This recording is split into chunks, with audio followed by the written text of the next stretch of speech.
Everybody listen to We're Not Wizards, because we are the best, and we're not wizards, no matter what anybody says. Goodbye.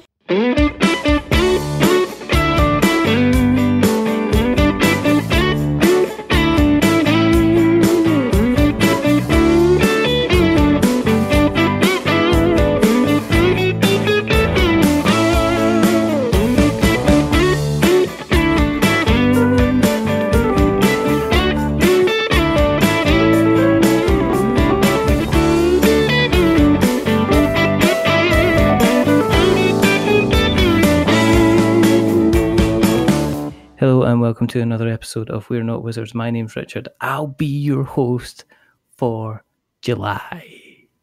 Now, joining me today, they're kind of in, I don't know what to say, they're kind of in some kind of, they're sitting around a table, they're deciding what to do next. They don't know if they're going to go out the door, they don't know if they're going to stay.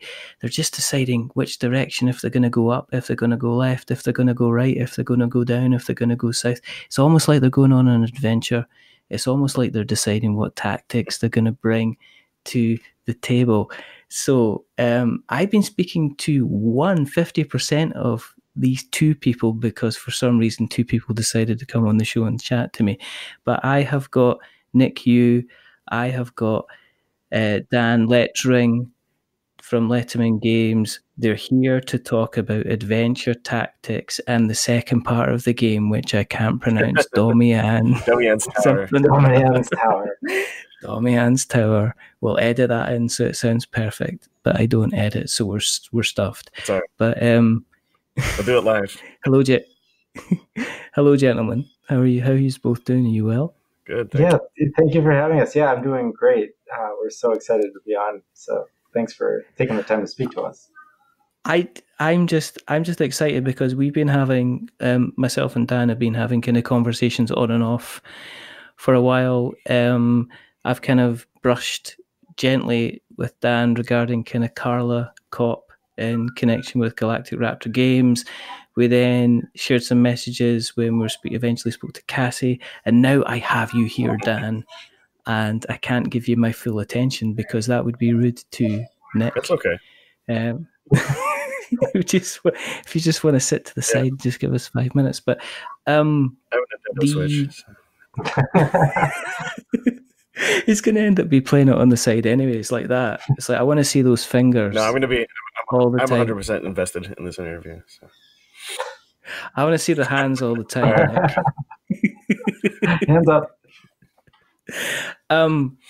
First of all, I say thanks very, very much for coming on. As I say, people will know a lot of the things that Dan has been doing through kind of Letiman Games over the last couple of years. What about you, Nick? In terms of the design side of things, have you been designing games for some time? You had a couple of rodeos under your belt now. I've been designing for about 5-6 years. My first couple of games came out 2013, 2015. As Dan said, internet years, that's forever ago. That's actually the Ice Age, right? And I took a couple of years off, the last couple of years off because of kids. But I've always still had the passion for game design, and it wasn't until Dan kind of prodded me into we've known each other forever since we basically started, and we're both local in the same town. But he kind of was like, "Hey, we should finally work on a game together." I'm like, "Yeah, you're right, we should." And we were talking about our favorite video games, and Final Fantasy Tactics topped both of our lists. So we decided to make a game based on that. Do you get together quite regularly to actually have kind of game sessions then? As I say, there's times where my wife definitely mentions like how often I see Dan. She's like, "You see Dan a lot." We've slowed down now because we've actually both been not only busy with tactics, with stuff we're just doing on our own with it, but personally we've had a lot going on. It's the summer, kids are out of school and that nature. But I mean, when during our busy season, we were seeing each other at least once a week, but some weeks it was 3 to 4 nights a week. Yeah, there was one week. There was 1 week where it was five times in a week. Yeah, but we're getting ready for a really big game, so we had to do a lot of work and preparation. But on top of that, I mean, our kids are right around the same age, so we get together. Not every time we get together is game stuff. We'll do family stuff. Nick has us over for barbecues. We'll meet at the local children's museum. But yeah, we see each other. I mean, weekly is regular, and us not seeing each other weekly right now is actually weird. Yeah, that's actually abnormal. It's not to see each other. I'm just wondering how if you're gonna go through like a slight kind of cold turkey kind of bit when you aren't kind of seeing each other, or are you just gonna kind of have to slow down over kind of like a long period of time? I mean, we'll probably slow down because we've been so busy. We need to focus back on our lives, but at the same time, like we were always friends, but I think this also catapulted us into being even closer friends. That I mean, we're going to continue to hang out. Our kids are going to continue to hang out. We're going to do family get-togethers, and we're going to still play games as often as we can. So I don't see that stopping or really slowing that much. Yeah, sir. How long was it before you were hanging about that the kind of the elephant in the room kind of says, "Oh, why aren't we talking about this game that we should be making together, Nick?" I mean, how long? I mean, who brought it up between the two of you to say, "Well, are we just going to sit around kind of looking at these bits of paper in front of us, or are we actually going to do something with this idea?" It actually didn't take that long because as soon as Dan brought it up, that weekend I had a 20-page design document with all the classes and everything designed. So we went like guns blazing. So I don't feel like we didn't really sit on it. I mean, we've been working on it for the last couple of years, but I mean, it's always been forward progress. When he sent me that first design doc, it wasn't a bare bones thing. I was like, wow, it's all here. This is ridiculous. It was amazing how much he had already put together, and it was really, really amazing how quickly the bones of the game came together, in that, what direction we wanted to go with it. Nick had like a really good plan for the leveling up and the encounters really quickly, and it was a matter of refining it. But like, I mean, the base concepts of the game were there within a very short time. He put a lot of work in at the very beginning and came up with some great stuff. Yeah, I'm not sure I slept that night. Were you almost at the stage, Nick, where you're like saying, "Well, I see you forgot the full stop at the end of this sentence, so this is my contribution so far"? Was it kind of, do you kind of like, yeah, I can definitely contribute to this. I'm not entirely sure where at the moment, but I definitely know what I can kind of contribute to. Well, I think that's where it helps that Dan and I know each other really well. We know our respective strengths and weaknesses. So I think we always feel like we can each contribute to the project and always keep it moving forward. And we're really good about communicating too. Like if there's ever any hiccups or issues, like we just lay it out there. What? So yeah, I mean, there've been hiccups, but we've talked through them, which has been really nice. Well, that's the important thing, right? Yeah, like we reach out, we communicate about things, and we're like, this needs to be done, or something's going wrong here, or something, and we address it head on, and boom, we're done, and we move on from it, and we keep charging forward. And I think that's the important thing. Is it easier for you to challenge each other then, Dan, when something does come up because you're quite close? Are you kind of less precious about thinking, well, look, I can just come out and say, look, this mechanic isn't entirely doing it for me. If, say, like, Nick's really, really he's really, really focused, he's really invested in a particular mechanic. With your friendship, does it make it easier for you to say, look, we gotta chuck this to one side because it isn't working? We were pretty straight up about, I'm good about, okay, I don't like this and this is why, and I explain it. And Nick's pretty easygoing about, like, if he doesn't like that, he's like, okay, well, let's find a workaround anyway. Like, we easily, I think, worked through anything that came up, and that we just went back and forth with it till we were both pretty happy with where it went. And so, I'm very straightforward of, that doesn't work, or we need to fix that, Yeah, and there have been times where we did butt heads, but we came to a compromise, and it helps that Dan's a very good communicator like that. For me, sometimes I'm path of least resistance. I'm like, whatever, I just won't mention it. But I also have been a couple of times, because I do know Dan. I know we have a good working relationship where he said something, I kind of put my foot down, and then we went back and forth, and we worked it out. But what you talk about, that's a real issue when you're playtesting with friends. Because a lot of times they don't want to say anything negative, or they're afraid to form a strong opinion either way. So it's good that Dan and I have really open communication in that regard. Yeah, I've seen a lot of games that when you're discussing kind of playtesting with somebody, and they say, well, I playtested with a local group, I playtested with friends and family, and then there's like a glaring mistake in the mechanics, and it turns out that all they were getting all the time was kind of like really, really positive feedback. And sometimes I think you need your cheerleaders, but there's a difference between your cheerleaders and you having your coach, and your coach is there to actually improve your game and make you play better. I don't know why we're going with a sports analogy. We're like three nerdy guys like sitting around kind of like talking about I'm a sports guy too, though, so it's okay. It says Dan. So there you go. We can do this. We can do this. But that's kind of pretty good. How many iterations of the game have you gone through? Was the design document kind of pretty complete, Nick? Or Nick sent me a Word doc list once with all his different versions of the rules doc as we were going through, and this was halfway through, and there was something like, they weren't all major iterations, but there was 20-something iterations in those. Remember that? Do you remember that, Nick? Yeah, I still have that. I'm counting. I'm actually counting it right now. He's counting it. There's so many. 72 iterations. The first draft that I saved that was worth saving was October of 2017. So we're coming up on a year and a half now. So, some things changed a lot, but some things didn't change at all. Like, as Dan mentioned, the actual class mechanics, the leveling up, and a lot of the initial class design, that's pretty much intact from the very first draft. But the way experience worked and some of those other things, those have been changed significantly. I feel like, although I nudged Nick, like I brought it up to him, I feel like he's been kind of thinking about this class leveling up system for a very long time. He was like, yes, someone finally told me I can do this, and I'm going to go do it. And he definitely has been sitting on this one because, it was, like I said, it was really well thought out. It wasn't just like he slapped something together. It was really well thought out. It was very complete, and the leveling up system has remained relatively unchanged since. There were changes, but it's mostly the same. For people who are looking at the game for the first time, right? They stumbled upon it on Kickstarter. It's fully funded and it's going really, really well. This is me projecting into the future, I'd like to say, gentlemen. What would you say, okay, I'd like both of your opinions on this, right? Dan, what would you say is the key draw to like adventure tactics?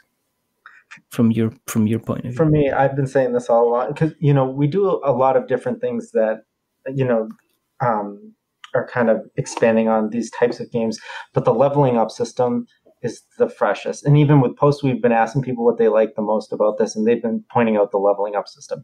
It's just completely freeform, and so there's a lot of cards in the game, and that's to give all the players any options they want. You start as a level 1 fighter, you advance through fighter, or you can go level 1 wizard or cleric or rogue. But then if you go level 1 wizard, you can go level 2 fighter again, or level 2 wizard, or 1 rogue, 1. You can just go in any direction you want to get the type of cards you want. You get new passive abilities. You can slot different passive abilities each fight based on your collection of them you have.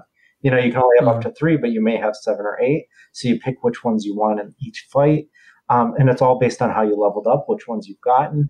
And as you multi-class, you unlock, or you can, within your class as well, go up to 5 levels within your class or unlock other elite classes. And you just go in any direction you want. And even after you become elite, you can go back and go level 1 archer if you hadn't done that yet. And so it's just so freeform that you have every player has so much agency in how they build their character in such a big way that's never been breached before in a game like this. And I think that's the biggest draw for me. And Nick's nodding away there. So what would you say? Total cop out, but that's my answer too. Is the job class system? Because right, I know. Look of exacerbation. But a lot of games have done tactical battling. Like we've seen that well represented in a lot of other games. But no game that I've seen has really tackled like a crazy job system like Final Fantasy Tactics, where you have 20 classes and you can go back and forth, up and down through all these different trees and get, gather your favorite abilities and build the character that you want to build. All these other games, you're either that one character or like Gloomhaven, which I love and is a great game, but you kind of unlock that character. You don't even know what that character does necessarily when you switch over to it. And then, that's not the class building that I wanted to see. I'm reminded a little bit of Final Fantasy 14. I have some very good friends that play Final Fantasy 14, And what they're doing is they go from building up their main character to building up their levels to grinding through to kind of get extra skills and experience and stuff like that. And by looking at even the illustrations that you gave on the Kickstarter video, because normally when you start off with a character in most kind of either, unless it's a role-playing game, even in a role-playing game, you're kind of decided on the certain characteristics that you can have. And what interested me about Adventure Tactics was you're basically given like a blank board in front of you, and then you picked your kind of your main character, and then there would seem to be all these gaps around the character sheet to put all these extra cards, which I'm guessing were your skill cards and your level cards.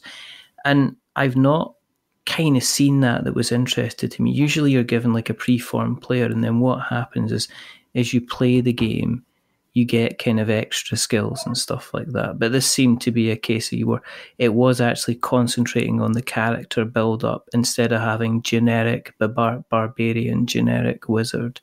It looked like you were kind of able to almost have an a la carte menu of how you were building your character. Was that kind of the main aim then?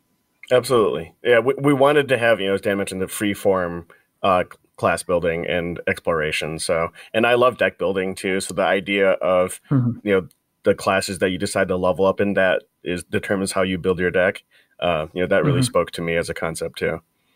Yeah. And just like you said, having, you were mentioning how, you don't just have this generic barbarian and just using kind of that as an example in this game, if you wanted to get to a barbarian, there's literally hundreds of ways you could end up there. And so you could just go fighter 1, fighter 2, barbarian 1. You could go fighter 1 through 5 barbarian. You could go fighter 1, fighter 2, archer 1, wizard 1, rogue 1, then barbarian. And so you could play the game multiple times, end up as a barbarian, but have gone through the classes in such a different way. Do you want to start as a barbarian earlier, have all these other different, abilities you've gone through before you become a barbarian? And so by the time you get there, you'll have some of the barbarian cards, but the other assets of your character, the passive abilities, the constructs of your deck that you're using for your action cards are going to be completely different.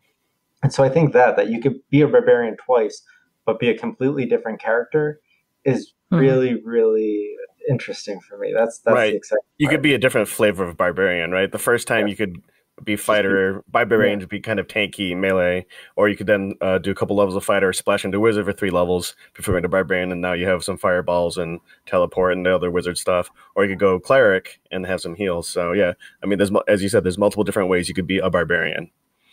Are you able to dip in and out of this? Because I'll tell you what you mentioned Gloomhaven, yeah? And my issue with Gloomhaven isn't Gloomhaven. My issue with Gloomhaven is having to play Gloomhaven for 7 or 8 sessions.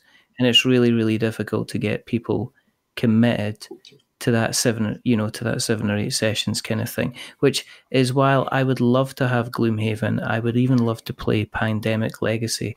I would love to sit down and have a fantastic game of Dungeons and Dragons or Kingdom Death Monster. I know I'm going to have 1 or 2 games, and then I'm going to come back to maybe 3 or 4 months' time and have another couple of games again. Yeah. So the question was, is this going to be a campaign-based game, or are we looking at kind of like a mission-based game where what I can do is I can jump into for like a month, jump out of it, come back like 3-4 months later, and then go in to do another mission with the same character or a different character?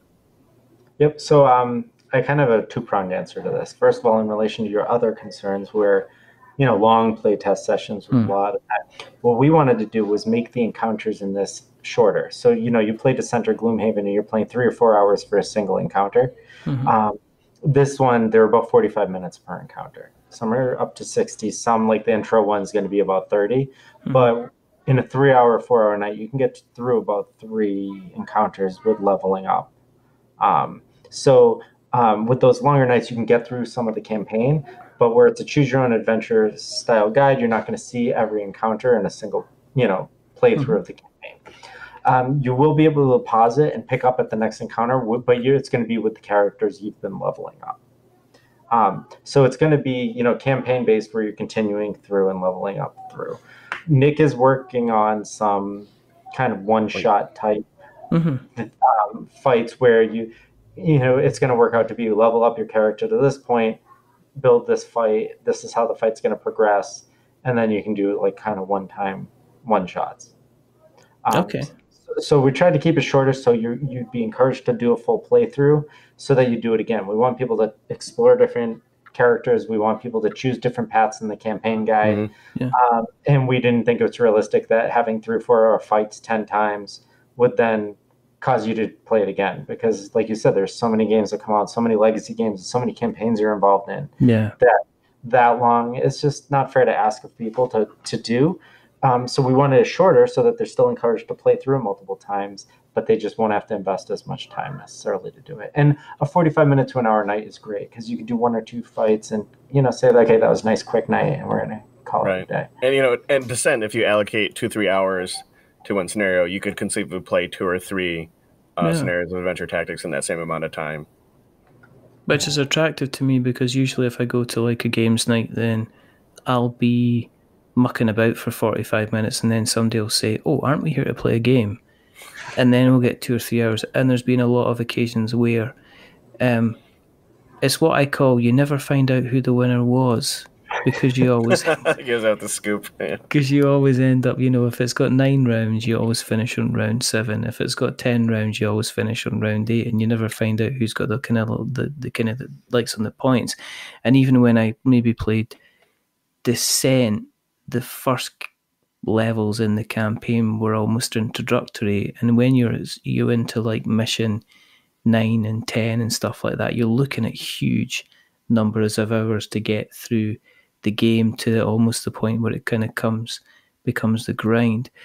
Are you looking to avoid kind of big lengthy sessions then, big grinding sessions where just the enemies become more powerful and you're just having to roll more dice or play different cards to get over, and you're not actually...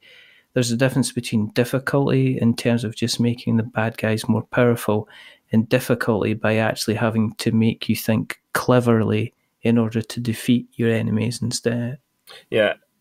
From the design perspective, one thing I definitely wanted to avoid was just making a hit point sponge, right? Mm-hmm. Where the only thing, you're not scaling anything else. The only thing you're scaling up is enemy hit points and how much damage they do, right? And especially, you get the hit point sponge, that can lead to a really long, dragging encounter. So we circumvented that, I think, a couple of different ways.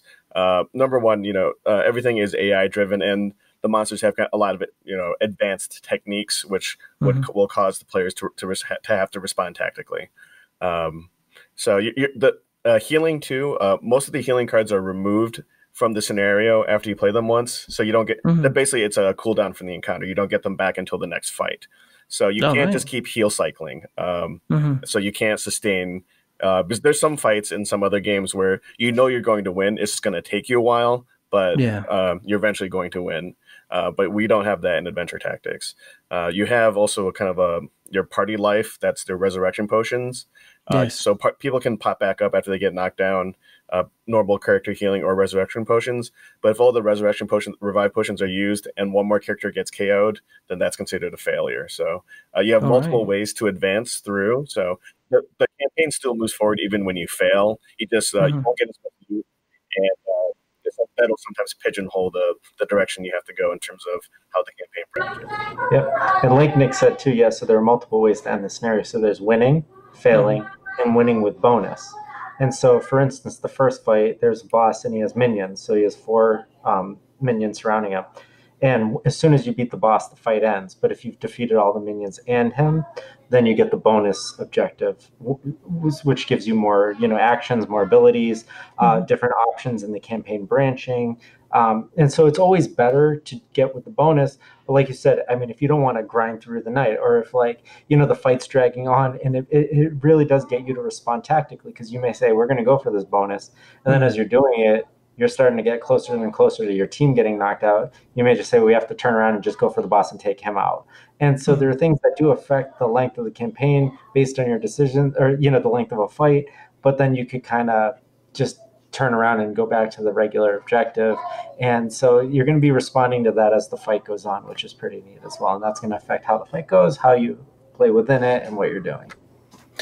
with you having the decks and the characters, is there an option for you to add on expansions as time goes on? I mean, one of the things with them, and again, I go back to Final Fantasy XIV and even Final Fantasy Tactics and stuff like that, is you can have a roster of so many characters coming in that have different skills and different abilities. So was that one of the reasons that you built the kind of the framework that you did, so that 2020 there could be the first Adventure Tactics expansion which people could pick up, and then obviously, because this seem to be the way the Kickstarter seems to be going, that you get a lot of successful campaigns that they're releasing an expansion, but they're also giving the chance for people to kind of buy the original core box again. I think Role Player or Dice Throne are doing it just now.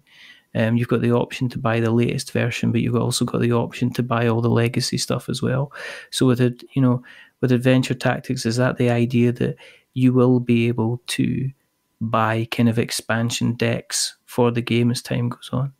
Nick's nodding his head. Yeah, well, I mean, I hope you're speaking into existence. So that's why I'm nodding, number one. I would love for it to be that successful that we can, just launch into an expansion. But the way the class system is designed, it is so wide open, right? There's absolutely a ton of design space that we can play around with and add classes.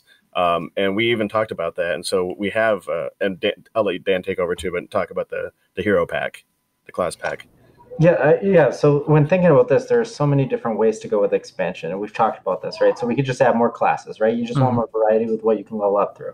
So we're adding a hero pack that adds 3 additional classes, and we may have a couple others saved as stretch goals, because each character class we add adds 40 cards or so. Some add 10 or 15 cards. So it's not just like, oh, we add one character, it's one card or something. We're adding decks of cards with every character, right? So we have more characters on the horizon, but then we can add, like you said, something like one-shots where it's single fights that you could do like in-store demo type things, or, you want to do some sort of promotional nights for the game. You can add single one-shot fights. You could add small expansions. That's like a 3-fight campaign, 4-fight campaign, or you could add a full-on 10 to 12-fight campaign as a second progression. And do you start at the beginning with level 1 again, or do you start at level 5 or level 10? There's so many ways to go with it, right? And there's a lot of options to do for them. So we have ideas, but we need to gauge the community and what people are responding to this game, what kind of content they'd like to see for it. But really, there are a lot of ways to go, and that's why we titled it Adventure Tactics Domian's Tower. You're harping on, you brought that up at the beginning, but the point was we wanted it to be like, okay, well, we could have a second completely different campaign that's Adventure Tactics Journeying West, or that's a terrible name, but there's a second campaign that is completely separate from this, or maybe story-wise it's related. We don't know, but we wanted to be able to add more. But again, we can add more classes, we could add more fights, we could add more bosses, we could add more minis. I mean, there's so many different ways to go with it that there's a lot of expandability with it. On the minis question, did you feel pressure to add minis in? Because you have, and don't get me wrong, it looks like you've got a mixture of minis and standees for the game. So was there the kind of the usual kind of Kickstarter pressure to add in kind of minis to get the kind of the plastic addicts kind of pricking their little ears up and going, oh, minis, kind of thing? Was there a little bit of pressure there to add minis into the game? I think Nick and I were in for minis from the beginning, just because we wanted, the feel of the characters as minis is beautiful. They really have presence on the board, and it really feels nice. And we were actually, just for our own personal tastes, ready for minis for the bad guys as well at the beginning. When we initially planned it, that's what we were thinking. But a lot of the bad guys you only see once in a campaign. It was huge startup costs, because we're talking 40-something different bad guys with minions and everything. And there were a lot of different molds, a lot of different minis. To only see once really felt wasteful product-wise and wasteful cost-wise to us. Yeah, that's actually 40 unique. So 40 unique. Yeah, if you added in like the actual, it'd be like 80 minis for just for the enemies. And I think we talked about, we wanted to keep this game under $100, and there's no way you could keep the game under $100 and include minis for everything. Yeah, but it was really important to us. And at first we were hesitant, but then we realized like Gloomhaven does it really well, and they have the heroes minis and the cutouts for the bad guys. And it just made a lot of sense, and it was really well done. And we were like, this would be great for our game here that we're trying to do. So we decided to do that. And again, further down the line, if you're doing expansions, then it's easier for you to put standees into a box, into a smaller expansion box, and have a much smaller kind of case. I mean, one of the things that is starting to come up a little bit more is kind of the environmental side of things, which if you think about, more power to ether fields and awakened realms, but there's a lot of plastic that's going to be going into that miniatures when they go out to people. You're literally looking at potentially a couple of kilograms per pledge now. It's a huge campaign, and I think one of the things that we have to be more conscious of is the kind of the environmental footprint.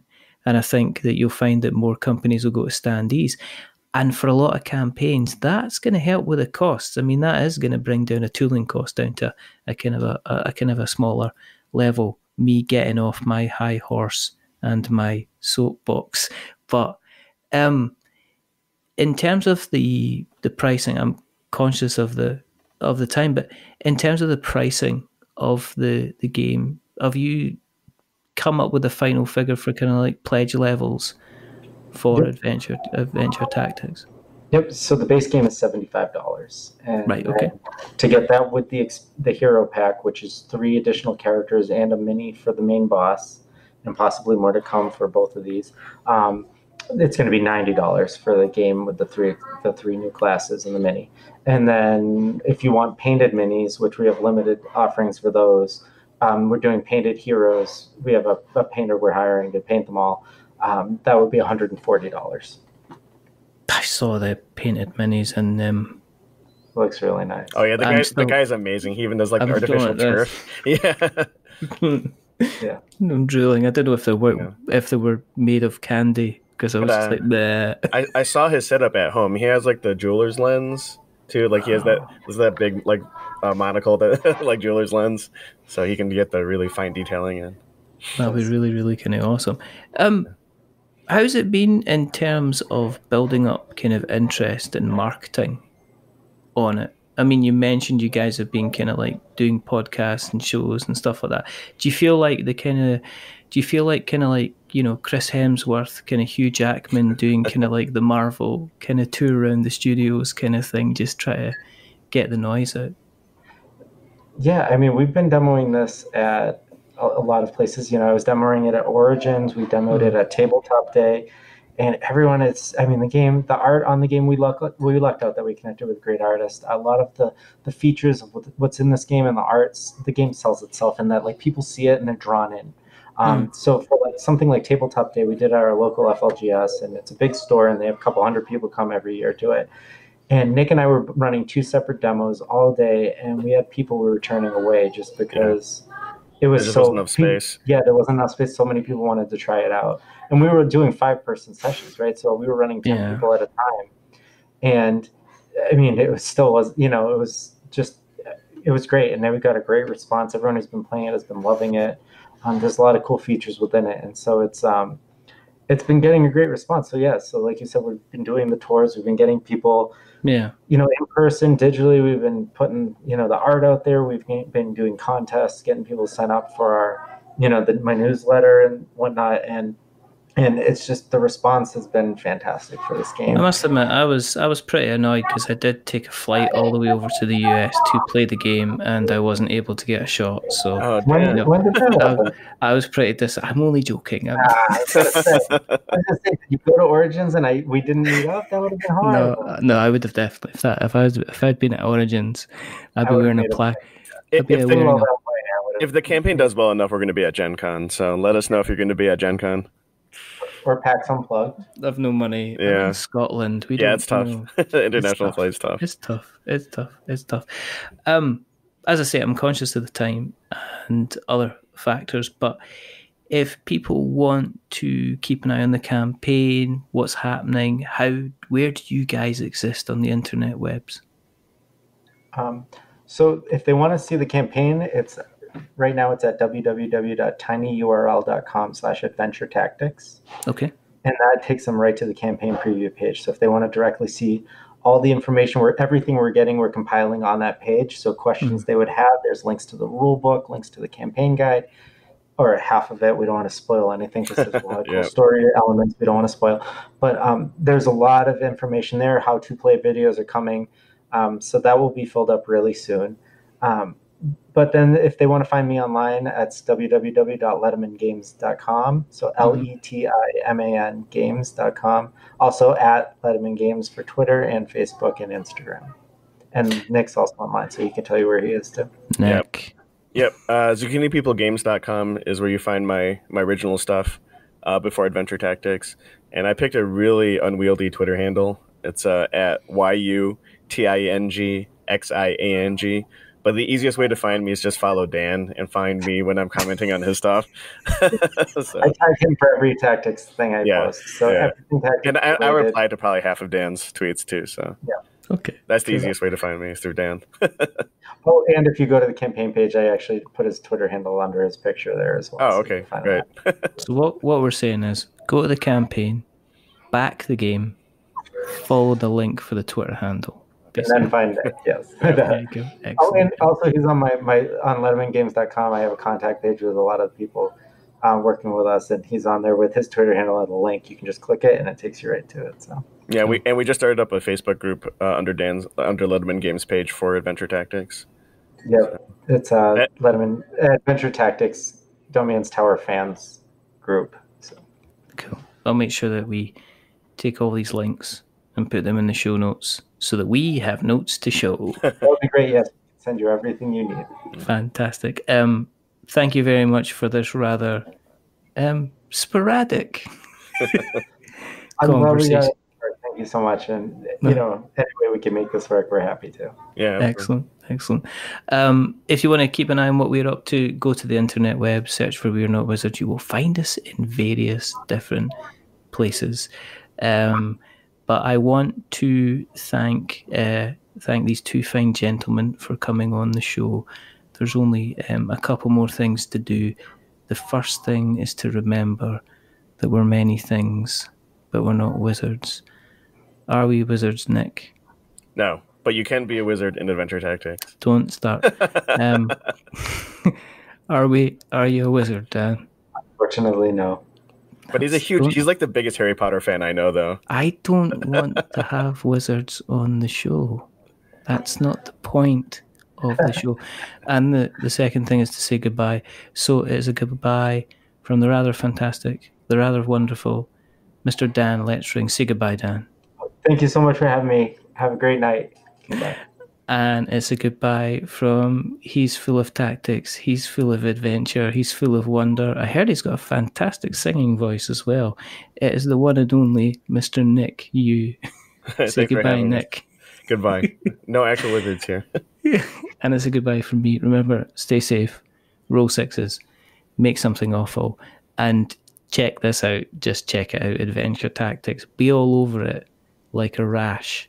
Not the type of rash you have to go to the doctor because it's serious, but the type of rash that keeps reminding you to check Adventure Tactics out on Kickstarter. But until the next time, goodbye.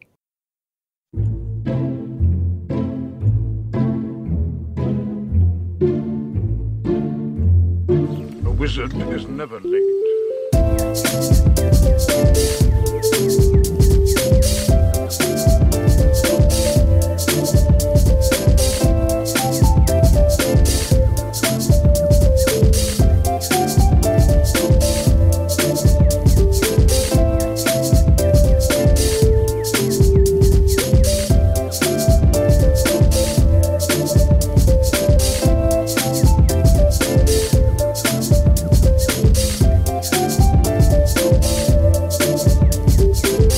Nor is he early. He arrives precisely when he means to.